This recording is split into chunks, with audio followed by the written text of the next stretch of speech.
Casser-Jayne Show. Let's talk. And I am Halli Casser-Jayne. Welcome to my listeners in the United States and around the world. Tune in to the Halli Casser-Jayne Show at hallicasserjayne.com. Today on the show, I visit with two crime writers. Up first, perennial New York Times bestselling author Sara Paretsky, out with her latest thriller, Fallout, already on its way to number 1 on the bestseller list. And author and Fox News anchor John Hook, here to talk about his titillating look at the unsolved murder of Hogan's Heroes star Bob Crane, and his provocative new book, Who Killed Bob Crane? Murder, Mayhem, Sex. Let's get to it. In her first novel for William Morrow, Fallout, Sara Paretsky is back with our favorite investigator, V.I. Warshawski, but in a completely new kind of mystery that will take Vic out of Chicago and into Kansas, searching for answers that time and prejudice may long have erased. At the request of her cousin's goddaughter, Bernadine, V.I. is on the trail of a vanished film student and a faded Hollywood star. August vanished and is now the prime suspect in a drug-related ransacking of a local gym. But Bernie suspects that he's only the suspect because he's black and not around to defend himself. As V.I. tries to track him down, she realizes that this isn't as straightforward as it seems, especially since former Hollywood legend Emerald Fairing is with him. Accompanied by her beloved dog Peppy, V.I. tracks her quarry through a university town, across fields where missile silos once flourished, and into a past driven by long-simmering racial tensions, a past that holds the key to the mysteries of the present. What can a middle-aged woman's psychological ravings have to do with a protest from the 1980s? And why doesn't anyone want V.I. asking questions about what happened in town for the last 50 years? As the mysteries accumulate, so does the body count. And in this, her toughest case, not even V.I. is safe. Suspenseful and provocative, witty and intelligent, reviewers say Fallout is Sara Paretsky and V.I. Warshawski working at the height of their powers.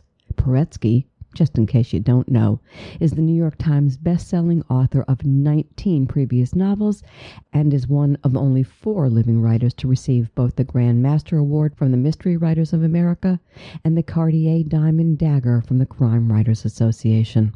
Let's talk. Hi there, Sara. Hi. How are you today? Good. How are you? Oh, I'm great, darling. Really nice to have you here on the show. I've been wanting to talk to you for a long, long time. First question. Why did you give your protagonist such a difficult name I can't even pronounce it when I go to read it? Why not Jane Doe? It used to be published in England by a woman whose family was Polish, and she made the same complaint. She said, no one here can say that name or any of the other names in your book. I guess what I wanted was Chicago, people identify themselves so tightly with their racial and ethnic backgrounds, and it was a real eye-opener to me coming from Kansas, where people don't have those kinds of hyphenated identities. Yeah, I'm a hyphenated identity, by the way. Say what? I said I'm a hyphenated woman. Well, I think all women are. You know, it's like if you're a writer, you're a white man. So you're a female writer, you're a white woman. You're a black female writer. You're true. a black lesbian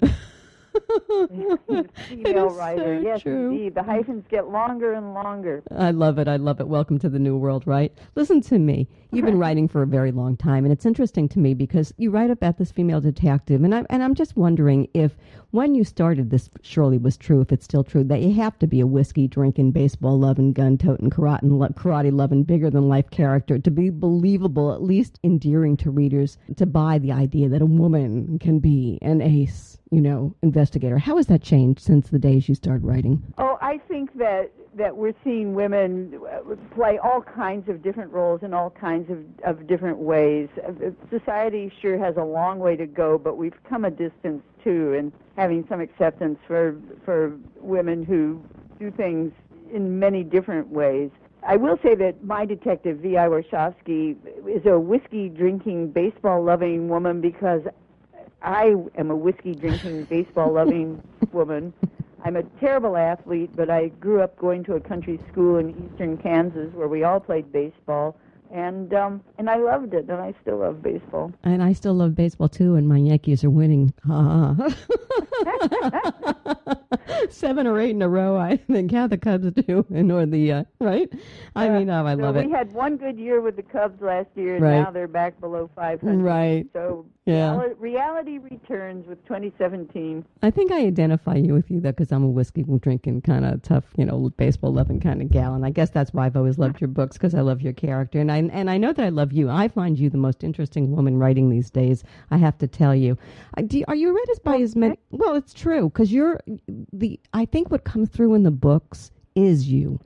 And that doesn't always happen with writers, but, you have to have a personality in order to be able to place that personality within the framework of your characters. So, your parents did a good job. They built somebody who's got, lots of character. I love character. Many women as men read your books. Do you know what the breakdown is on that? Well, in general, women read about 65% of the fiction that's sold, and men read about 65% of the nonfiction that's sold. And that's really pretty much how my readership breaks down, too. Do you take that into... I was going to ask you if you take that into consideration when you're writing. I can't really think about who's reading the books. When I do, I start to freeze. My readers are very generous. They respond to me and to my work, and then I start thinking, oh my God, this book isn't going to work. They're going to be disappointed, and then I can't write.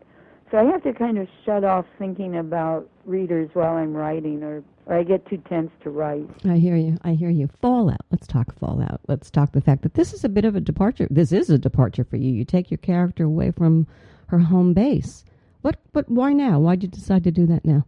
I had wanted to go revisit the Kansas of my own childhood for a long time, but I didn't have the right kind of story to do it with. And then for some reason, I started thinking my dad was a cell biologist at the University of Kansas, and he was kind of on the fringes of the bioweapons world back then. He went to Czechoslovakia to a conference on his organism, which the Russians were trying to weaponize. And he got a scientist in the Czech lab to inject him with the strain that they were weaponizing so that he could bring it home and study it.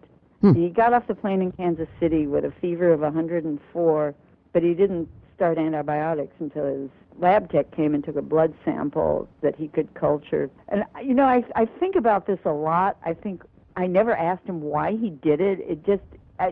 It seems like out of a sci-fi movie in a way. Was he obsessed? Was he insane? Was he thumbing his nose at authority, which he certainly loved to do, showing that he could smuggle a virus past Russian guards?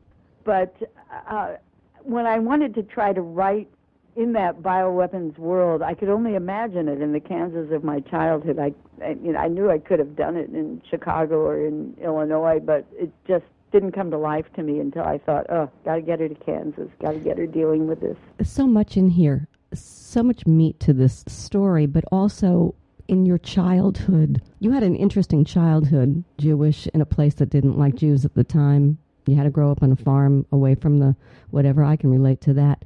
And then you go back and you pick this up. And I'm wondering what happens when, as a writer, your past comes into your creative present. That was a serious challenge, Halli, and one that took me a long time to sort out. I was, at first, the way you do, I was making everything line up with exactly how it had been, my family, my childhood, my school, and so on. And then I finally realized that was giving me very wooden characters and a very dull storyline. So I threw all that out and started again, making everything up, not the town, not the town's history, but everything is fictionalized.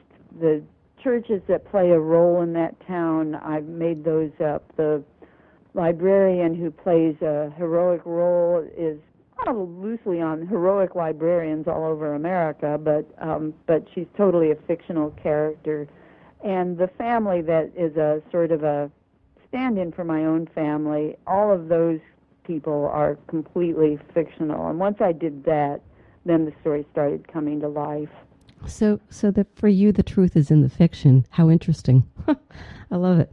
I think in a way it is. I think I really do believe this, Halli. I really believe that you get closer to the truth with fiction than you do with trying to write facts, because the truth is an emotional state as much as it is, or maybe more than it is, a factual state. And through fiction and through stories, the stories that we humans have been telling each other since the dawn of time, it's the only way that we can make sense of this weird, wild world that we live in. So for you, is writing, or the process of writing and the creative aspects, is it to help you work through some issues, that in your heart, in your mind, in your soul? Yes, I would say so, although often I don't know what I'm working through until the book is done. And then I'm surprised.